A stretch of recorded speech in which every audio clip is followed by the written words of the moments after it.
ভাই রে ভাই, এটা কি গেম প্লে ভাই! আরএচকের গেম প্লে মানে আগুন, ঠিক আছে।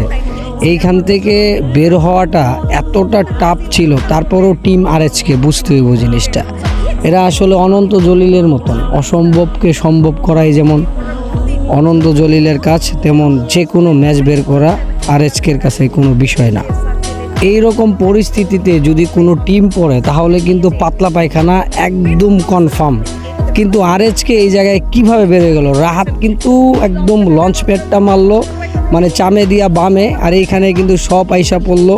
সো এইখানে ভালো একটা কাভার কিন্তু তারা পেয়ে গেল। আমি তো ভাবছিলাম প্রথমেই শেষ, তারপর একটা প্লেয়ার নক হয়ে গেছে, নক হইলেও কিন্তু তাকে রিভাইভ করে ফেলছে।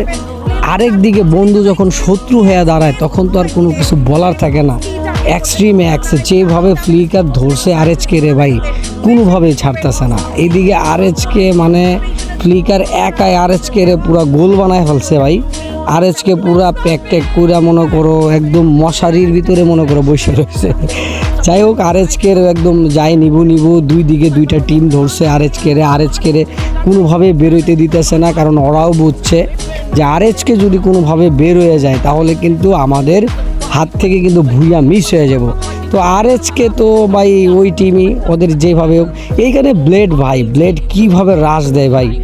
আমি এই গেমিং কমিউনিটিতে এই পর্যন্ত যত স্পোর্টস প্লেয়ার আছে, মানে ব্লেডের মতন এইভাবে রাশ দেওয়ার মতো প্লেয়ার আমি আজ পর্যন্ত কোনো স্পোর্টস টিমের ভিতরে দেখি নাই। দেখো, ব্লেড কিন্তু রাশ দিয়ে দিছে। এখন পিছে থেকে একটা মনে করো চুদুর বুদুর বিদিকিচ্ছা লাগাই দিতে চাইছিল, ওরে একটু জৌরানি দিল, দিয়ে আবার ব্লেড দেখো রাশ করে দিছে।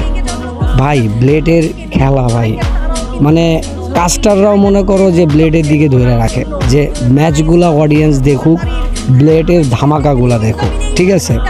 এবং ব্লেডের গেম প্লে নিয়ে কেউ ভাই কোনো কথা বলতে পারবে না। এদিকে নেজাত অন ফায়ার ভাই, উড়াদুরা একটা নক, লঞ্চার এবং পুইয়া দ্য রেড হক।